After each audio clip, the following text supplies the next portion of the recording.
following program is sponsored in part by To a Woman's Heart. The thoughts and views expressed by the following production don't necessarily reflect those of the network or any sponsors. Rainbow Room Publishing Live starting in 5, 4, 3, 2, 1.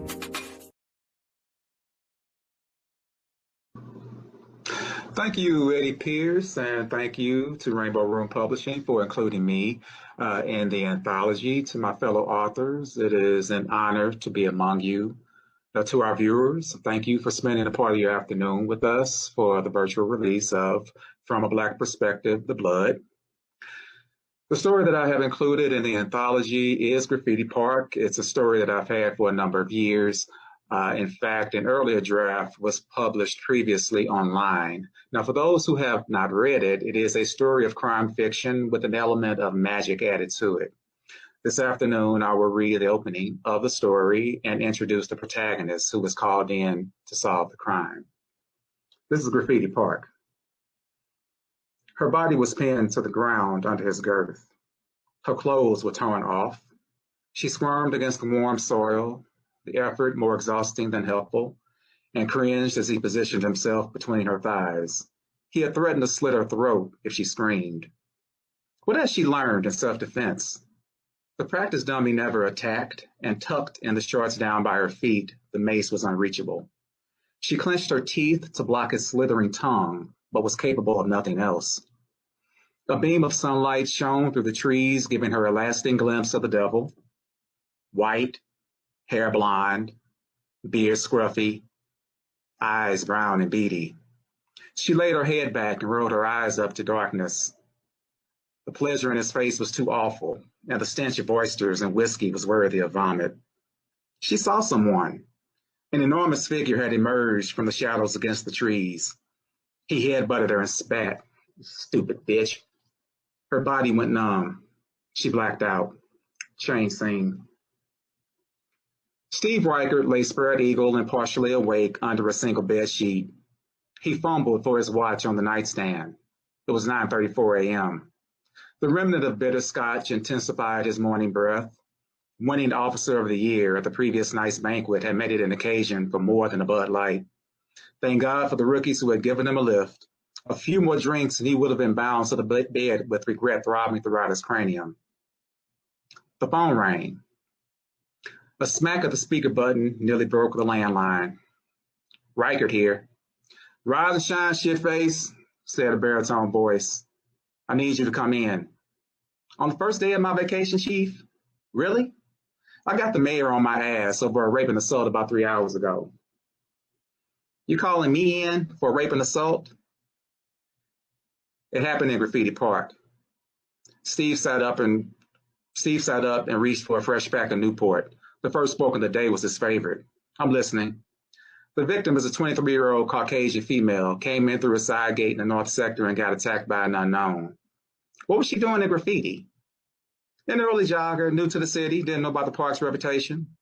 Steve took a deep drag and kept listening. First responders found a bloody knife on the scene, but no stab wounds on the girl, and no blood trail in sight either. The dogs picked up a scent from a bloody knife at the scene, but the search came up empty. How are we looking on forensics? The prints on the knife were no good for a match, and 72 hours is the latest for a full serology. This isn't a lot to start with, Chief. You solved more with less, Shalombo. Steve Reichert's case-solving ability had earned him that nickname. Although he preferred the lead detective title, he was less intuitive than Sherlock Holmes, but more empirical than Columbo, at least according to his own assessment. All right, I'll be there as soon as I can. There's one more thing, Steve. The girl saw somebody before blacking out, and we suspect this person contacted dispatch. You suspect? What about the call trace? Silence lingered before the chief spoke again. There was no call trace. Wait. Steve threw his legs over the bedside. How was dispatch contacted? They weren't notified by phone or by anyone in person. Apparently, some strange audio announcement resonated in the dispatch office and said a rape victim would be found in the North Sector's undergrowth. They thought it was a joke, but sent patrol to the area to follow protocol, and sure enough, the girl was there. I don't understand it fully, which is another reason why I need you to get this thing done ASAP. The scar on Steve's lower leg ignited with an itch. Steve, you there? I'm here. Another moment of silence while he scratched, a thought solidified into relief. Hey, Chief. He leaned toward the speakerphone. What did this voice sound like? I'm told it was an elderly woman with an Irish accent. Holy shit, it can't be, he thought.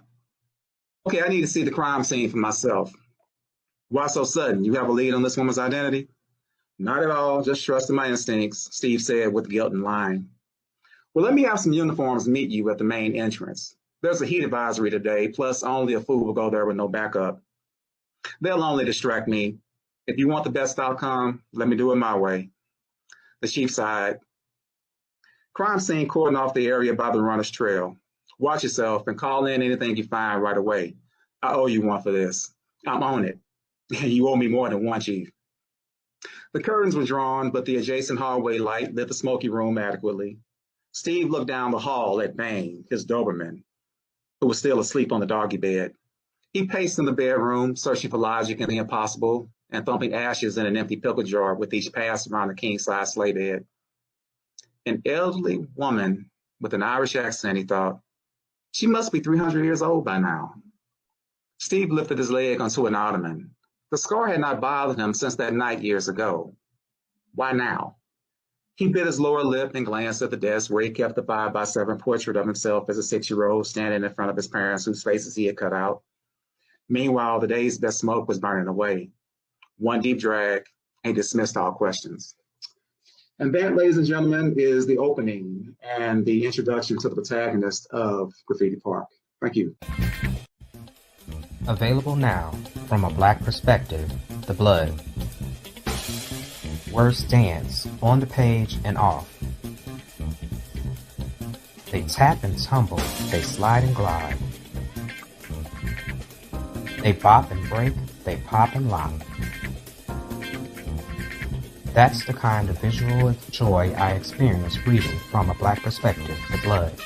Eddie Pierce has assembled an eclectic, inventive posse of wordsmiths for a collection that may be slender in volume but bountiful in pleasure. From the foreword written by James Earl Hardy, New York Times and Amazon best-selling author of the Evil Blues series. From a Black Perspective, The Blood, available now from any of our featured authors.